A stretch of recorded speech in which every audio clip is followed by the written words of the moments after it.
Whoa, keep going, this is great. Oh yeah.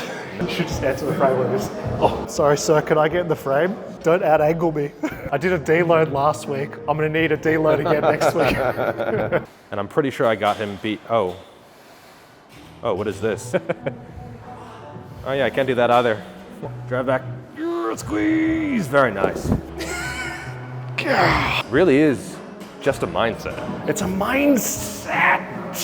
Today we're doing another bro day because one bro day a week is not enough. No. So we've got some more opportunity to hit the biceps, triceps. We're gonna do some for the side delt, rear delt. How hard are we going here? Are we gonna? I think we'll probably ease into it because it's been like, what, 4 workworkouts? Consecutively. Pretty darn hard in a row. Yeah. Although on paper, 2 set heroes over here.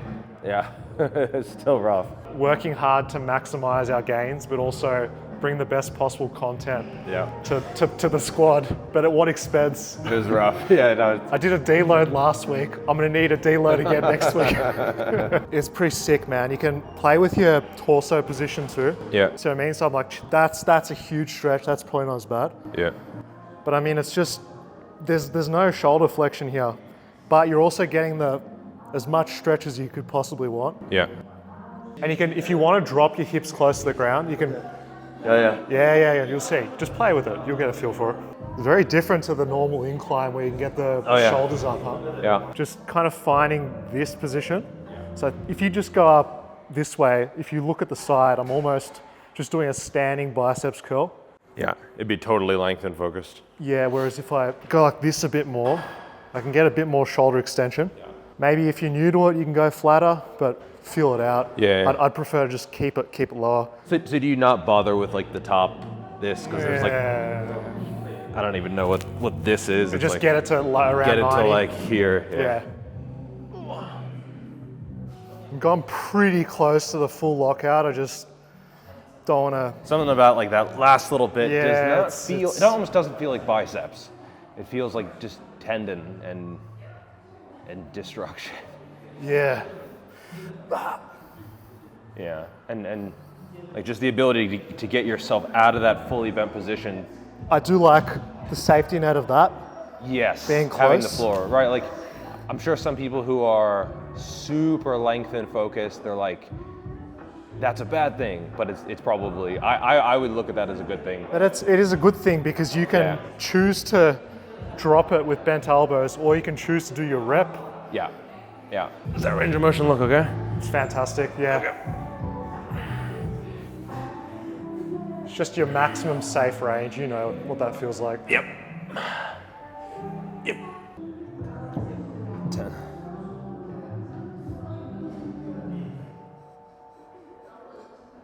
$11.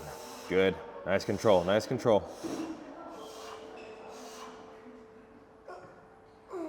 12. Very nice. All right. Sick. Good set. Thanks, man. You're up. Yeah, no, that was a lot of time under tension, actually. Yeah, and it's It was over a minute, I think. Yeah. It's time in the most relevant part where possible, the bottom. Oi. Yep. Good.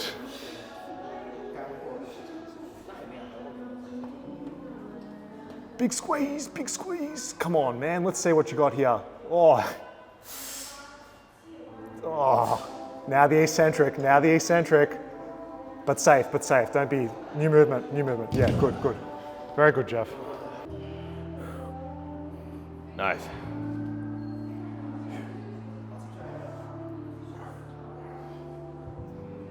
All right, so on.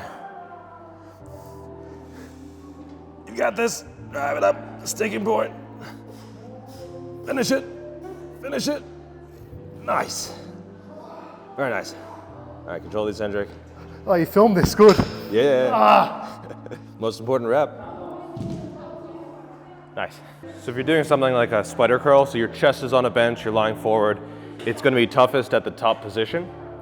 If you're doing a standing curl, it's more difficult in the middle. So the easiest the top is pretty easy, the bottom's pretty easy. If you see someone fail a barbell curl, usually it's somewhere around here, and usually they're getting some of this as well. Yeah. But if it's super strict, they'll fail somewhere around here, right? Once you get here, you can finish it, and this bottom part is pretty easy as well. With the variation that you're using on this one, you're lean back a bit. So you're not perfectly vertical, but you're probably about 45-ish degrees, give or take. And so it's gonna be a little bit lower in the movement. Like you're not gonna fail when you're here, right? Because it's just, that part is very, very easy mechanically. Yeah. But you're also not gonna fail at the very bottom, right? Like this initial part is, and then you hit it probably right around here. Yeah. The way I was doing it initially was a flatter back. So I was more horizontal on the bench, which shifts it down even more. Like you probably saw the last couple reps, like really trying to fight it right here. And then once you get here.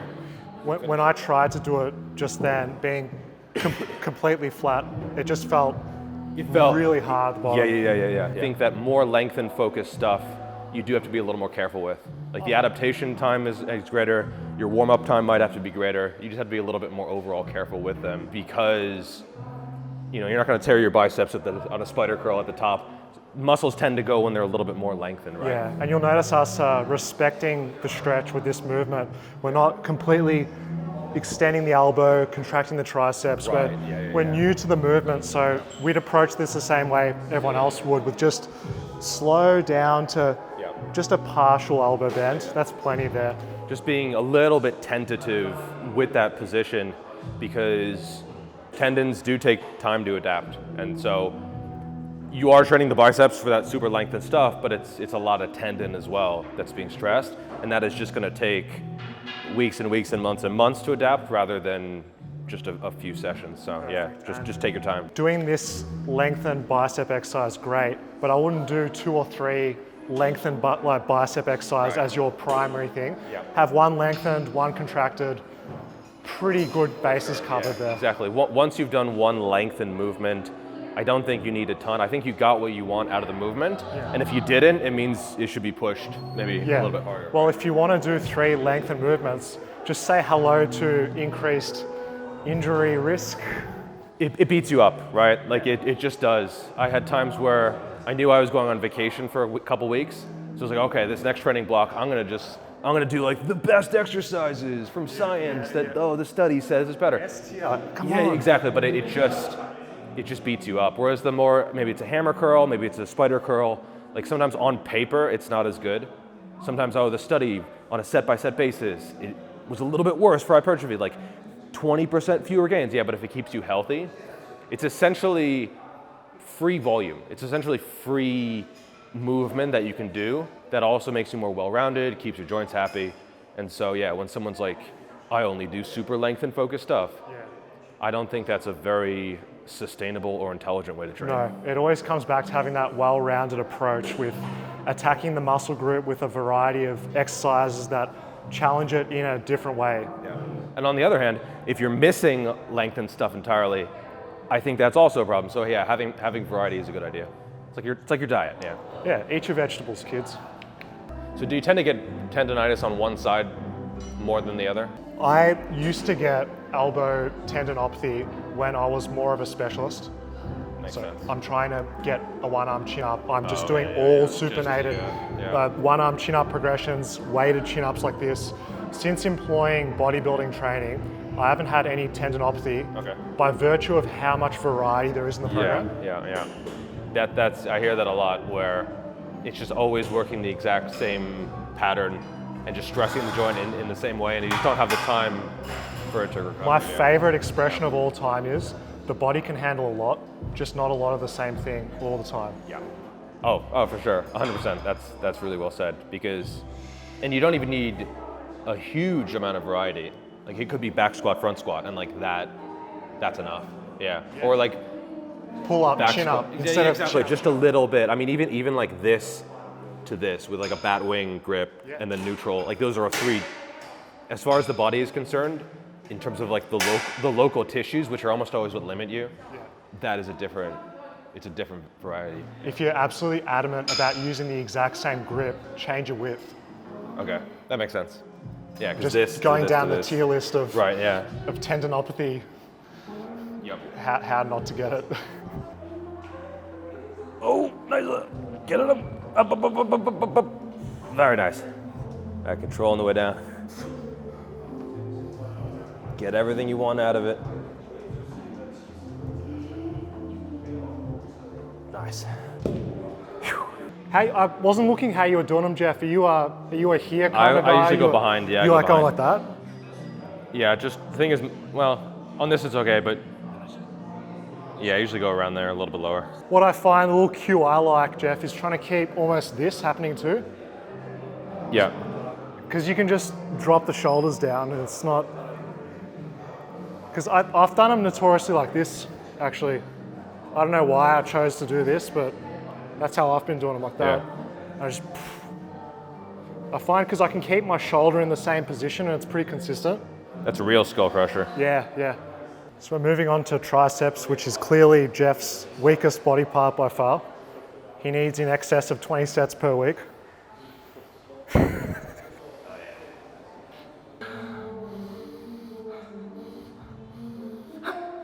Nice. All right. Keep it going.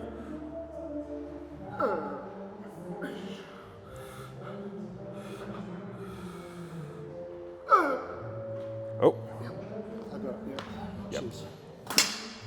Damn it. I would have had to... You'd had to lat it. I would have had to shoulder extend, then press. Lat it, yep. Come on, Triceratops. I want a 4-second eccentric too.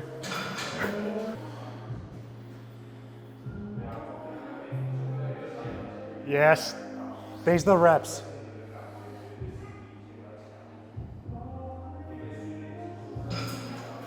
Yep. Come on, come on. Yep. I stopped counting because I was just admiring the Triceratops. You should just enter the frame like this. Oh, sorry, sir, could I get in the frame? Don't out-angle me. We were just talking about how your rep goal before a set dictates everything. If you have a goal of doing 15 reps, you'll choose an eccentric speed as you're going to make it challenging for that. And this is where you have the experience on an exercise to know, okay, I want to hit this many reps, therefore I'm going to use a certain technique.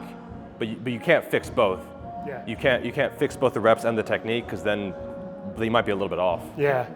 What would be an interesting experiment is if you go in blind to lift a weight. That would absolutely fascinate me because imagine you load the bar and then we're blindfolded before someone hands us the weight and then just go for your max reps, trying to use your best eccentric form without counting anything. You'd surprise yourself. I think they've actually done studies where they had like black bags on the barbell and so people couldn't see what they were squatting. And I believe most people were stronger using that method compared to when they knew the weight. If you had the sensible warm-ups, but you still didn't know how much each warm-up was. Yeah, exactly. Just crazy how the mind, even if you are trying to attack it with animalistic aggression, you will still limit yourself by doing that. Really is just a mindset. It's a mindset. Oh, he's getting stronger. 14, very nice. Come on, 15. You got this, you got this. All right, drive it up. Very nice. And eccentric. Eccentric. Mind the noggin. There we go. Push.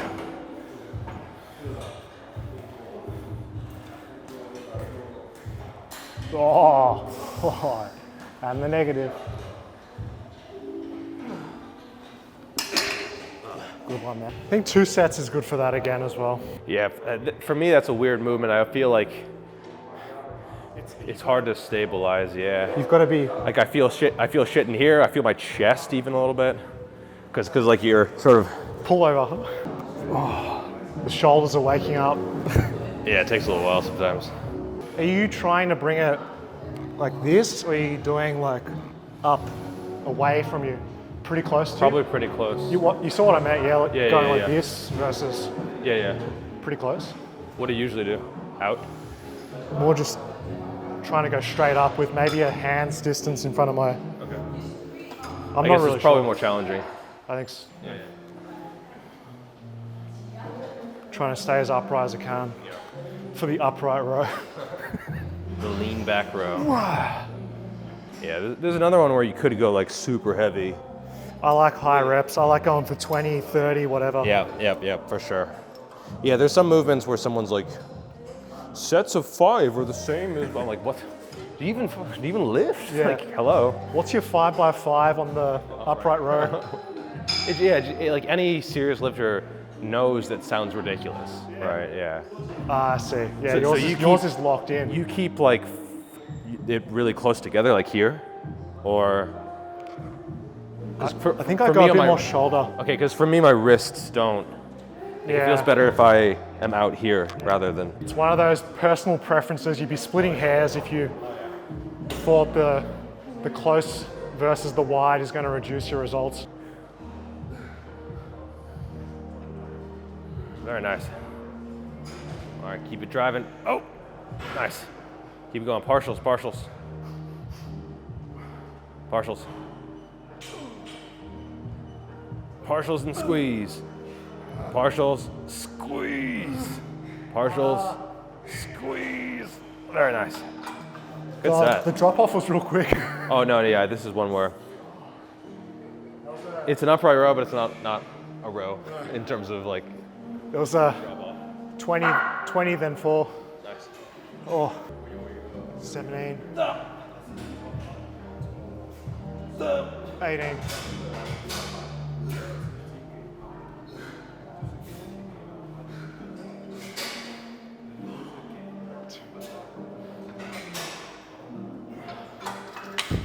Our performance was almost identical. I got 18. Nah, you did about 18, 20, and then 3 or 4. And then the same partial, like it was the exact drop same. off. Yeah. I think it was 20, then 3 or 4. The thing is, everyone is unique in terms of how they will fail. Like it might look a little bit different for every single person, but we're not that unique, right? Like our failures, if you put them side by side, they would be quite similar in terms of like, oh, we cut off a little bit of range of motion, not intentionally, just based on how we were failing. Oh, and then we cut off a little bit more. Oh, and we lost a little bit more range of motion. And then like, It's not as if the same thing, yeah. you last one and then you suddenly are going, Oh no. Like that's just mental. Yeah. That's just mental, yeah. your strength will dictate at which rep that'll be and at how much weight that'll be, But mechanically, a movement is a movement. For example, like the close grip bench press, notorious for a sharp sticking point, right?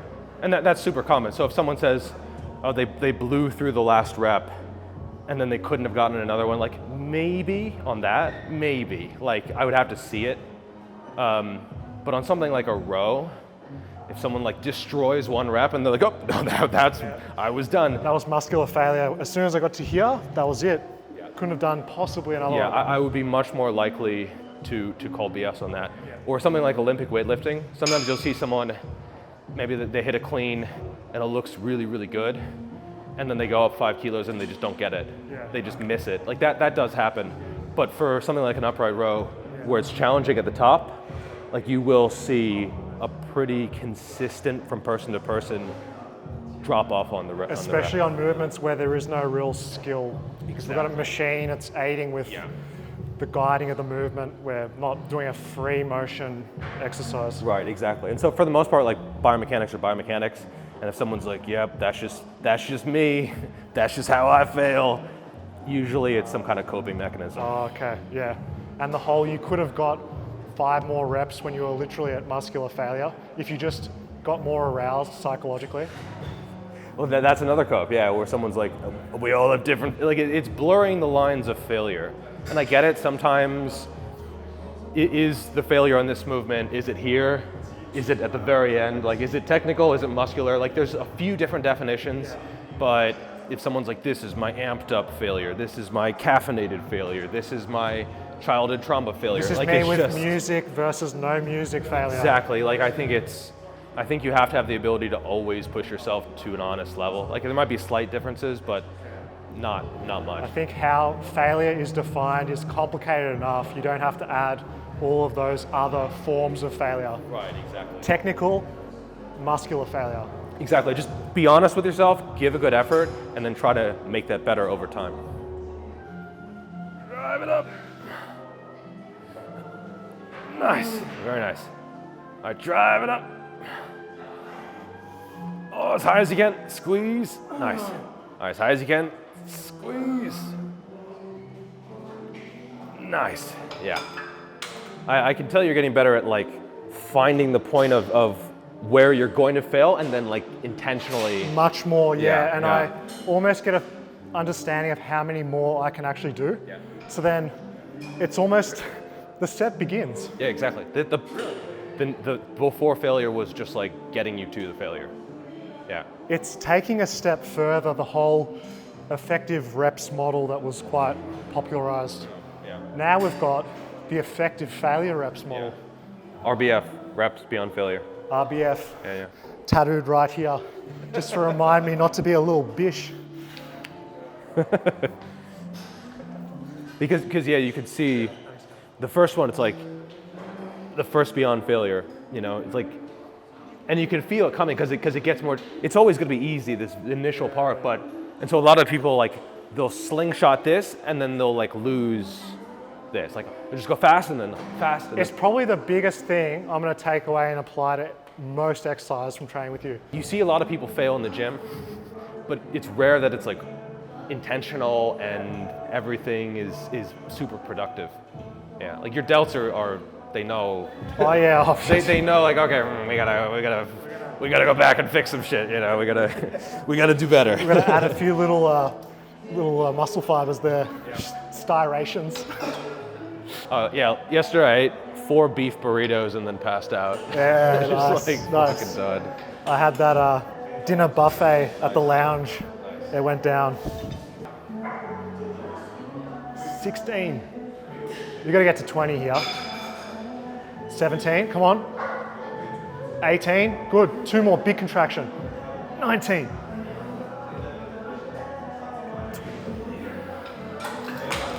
And I don't think you can get that feeling from a whole bunch of shitty sets.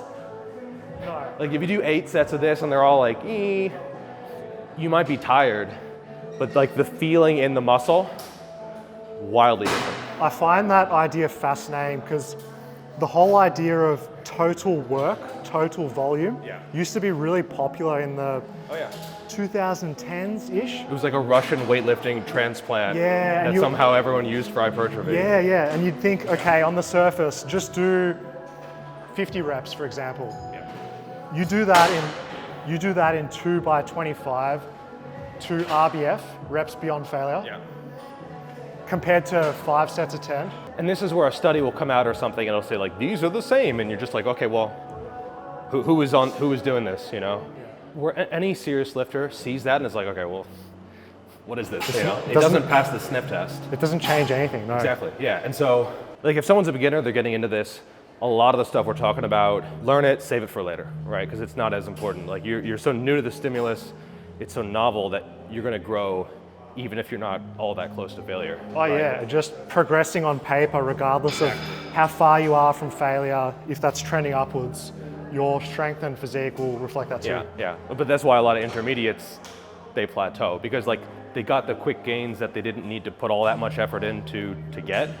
And then they plateau and they're like, okay, well, what's going wrong? Well, should I just add in more volume? Well, probably not. I think usually you have to have the quality set first. And it's just so rare to see a quality set in most gyms. What's also interesting is at large, we love saving time.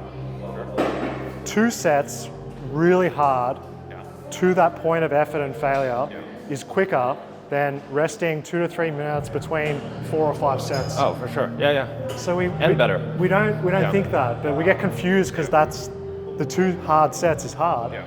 And it's so easy to drift away from failure, right? Like if you're consciously keeping reps in reserve, you say, okay, I want to keep 2 reps in reserve. So now I have to do the 4 sets to feel something. Exactly. And there's probably a trade-off here, right? Where 4 sets with like 1 or 2 in reserve maybe is equal to 2 to failure, maybe is equal to 1 that's like to failure and drop sets and all kinds of stuff. Like there's probably some kind of continuum there, right? So anyone who's like 1 set, that's the only way to do it, or like, nah, bro, volume. If you're not doing 5 sets per exercise, are you even lifting?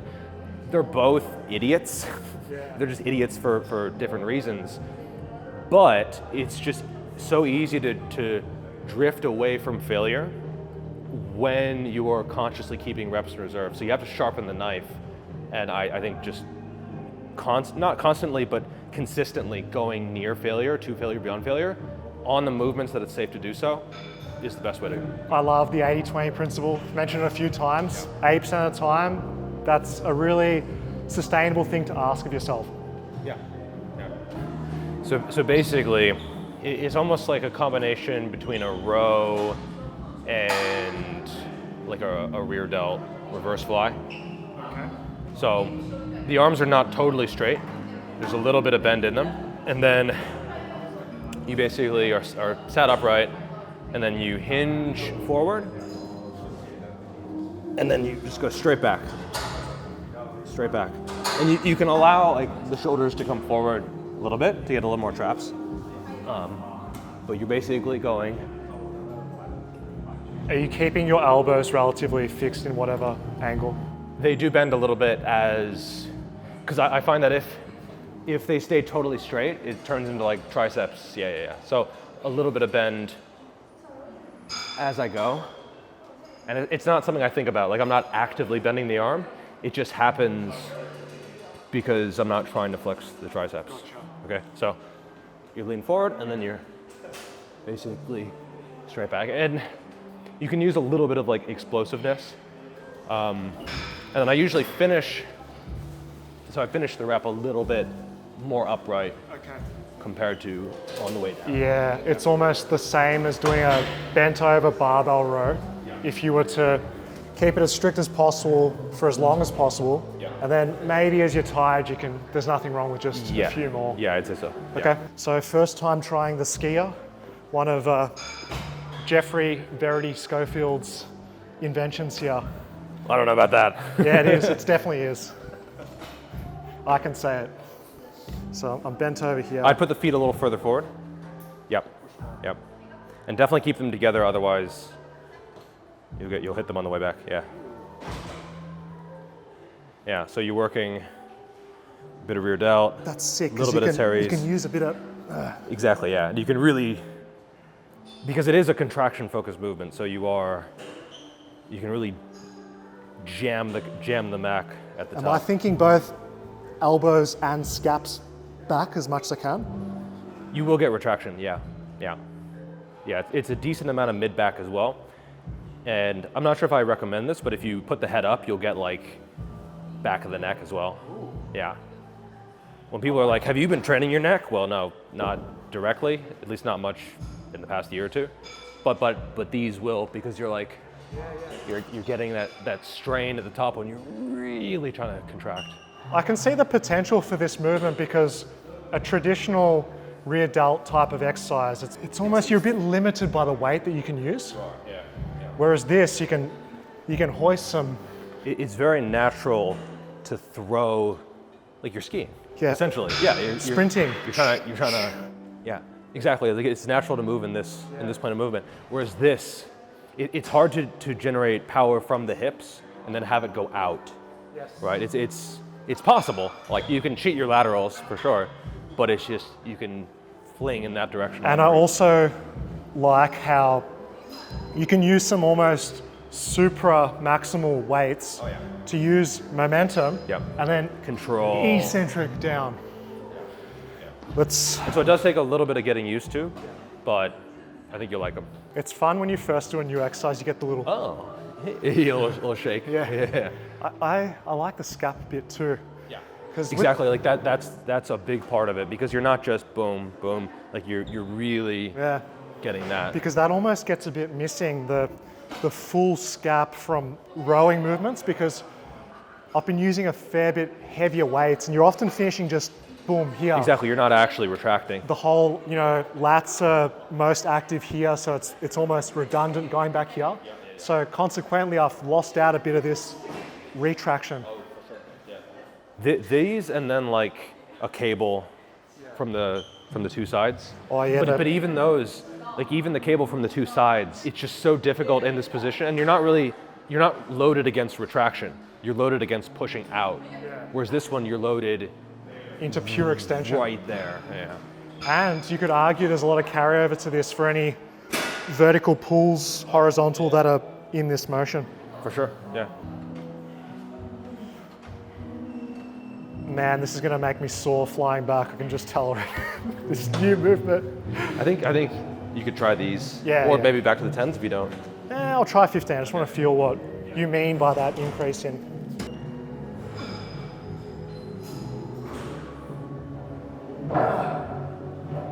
Very nice. And it's very failure friendly. Well, not friendly. It feels awful, but it's doable. Oh, that'd be scary if you're going, oh yeah, I'm just sitting on the toilet, want to look at some fitness content here on Instagram, and you come across Jeff's page, just, which is most posts actually. A lot of them, yeah. And that's how you should train all the time. Nice, Jeff. Look at this. Fuck.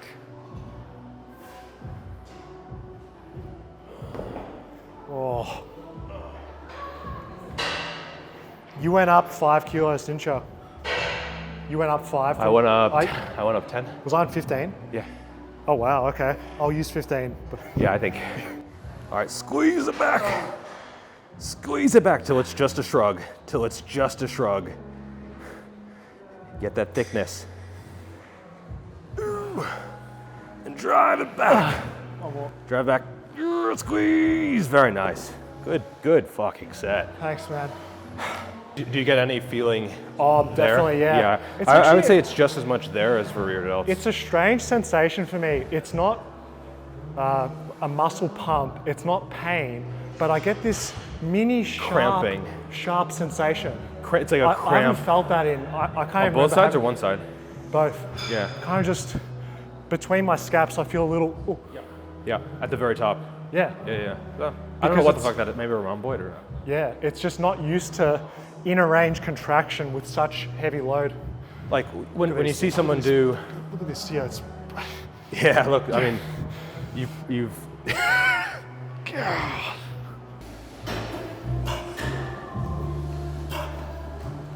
Yeah.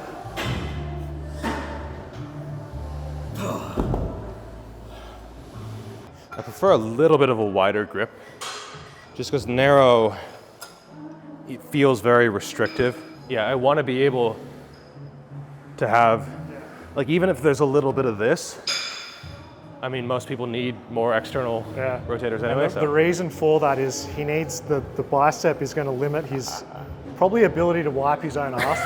At some point, yeah. And most people don't do these because they're a lot more difficult. Yeah, just on a per pound per kilo. You were saying basis. the merit of these is get some forearm extensors in the mix. Oh yeah. A severely undertrained area. For me too, even. Yeah. Most of the time. Yeah. And then play around with like a little wider, a little narrower. You trying to keep the elbows by the sides, or do you want? I'm okay with that action. But play around with thumbs. I like the thumbs off personally. As in, that like suicide-ish. Yeah, grip. that's better. Yeah. Do you know why that is? A little more external. You can get more rotation at the radio ulnar joint. That makes sense. Yeah, because you're fixed. You're fixed like this. Right. Whereas this, you've got more. You can. Yeah, that makes sense. I learned something in physio school. I can already feel my forearm extensors, wrist extensors off already off the Even warm the set. warm up. Yeah. It's because it's like you probably have intermediate or even me too. Beginner. Like yes. I've never. Because how often do you do this in the gym? Like you can make the case for this area being all the time. Yeah. Extension. Maybe on a a lateral raise at the very top. You're missing it, and then you go boop, just to finish it. But even that, it's like, yeah, it's like mostly isometric, and then maybe. But this is actively, every single rep. This is like the whole thing, yeah. You want to set up a superset for this, for just to.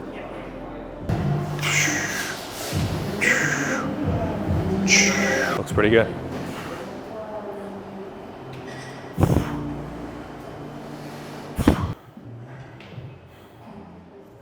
Delts are a little pumped for this. Shoulder flexion up in there. Which is a bit annoying for the tries because you want to try and get You want to be able to get everything out there. I'm ready to go up more on this as well. I think probably 40. Yeah. Yeah. Drive it up. Very nice. All right, keep going. Do little baby reps. Little baby reps, just focusing on the forearms. One more, one more. Quality, quality, quality. Oh, another one. Nice. Ooh. Very nice. I've had pumped flexors before. All the fellas can relate to what I'm saying, especially that dominant arm, but not the extensors. And they're probably not that lean. Yeah, jeez. Don't give me a paper cut here. That's some. Slow negative.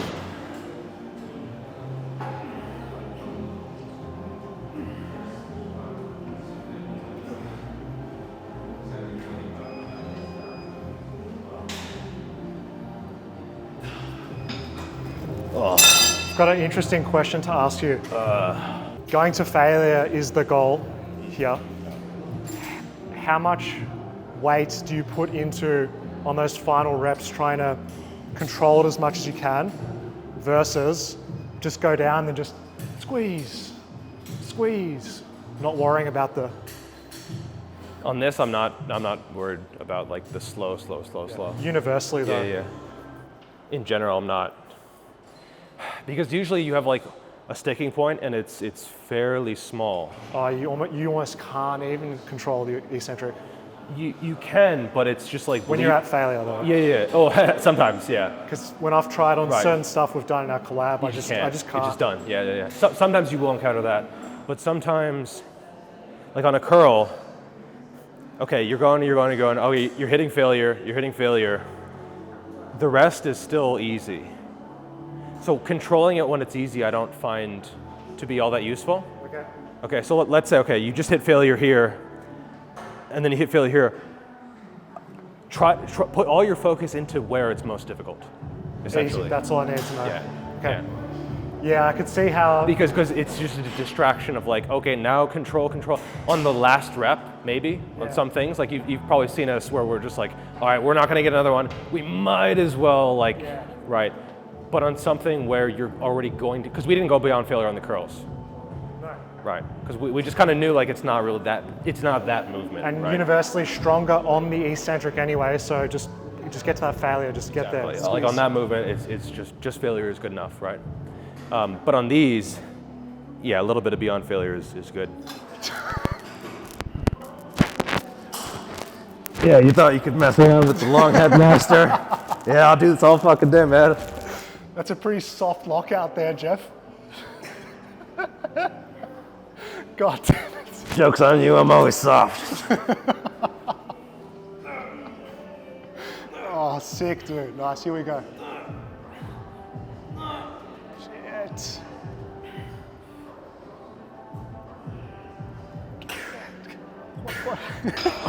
Damn it. Very nice.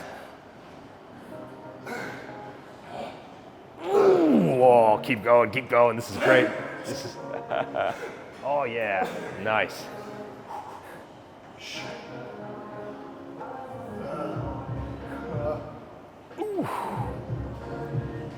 Oh man, sick.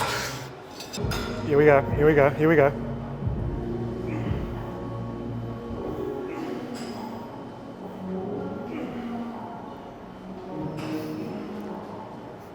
Come on, I want to see some little elbow bends.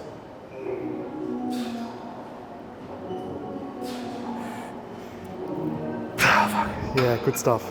Oh. You want those horseshoe triceps, you got to work for them. Let's go. Oh yeah, Jeff. Get it. Last one of the collab, let's go. Yep. Yep.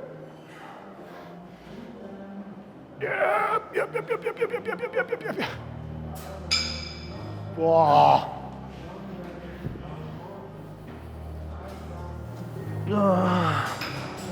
All right, keep going. Drive it up. Ooh, very nice. Oh, finish it, finish it. Nice. Very nice. We're gonna go set for set where we match each other's performance. And I'm pretty sure I got him beat. Oh, what is this? What the heck? Okay, you win, I guess. Oh yeah, I can't do that either. Mind the ceiling. A hanging leg raise where you lift your knees in as much as you can. And then you push them out, like try to. So just try and. So there's levels, even if you just went. Yeah.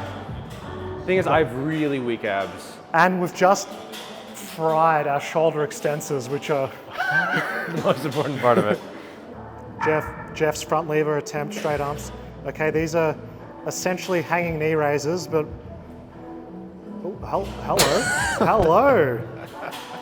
Calisthenics transition 2026. It's a start. It's the beginning. Ooh. I'm gonna hurt myself doing shit like this. If people want to watch more stuff, there is plenty more videos of us talking training, working out. Enjoy. Cool.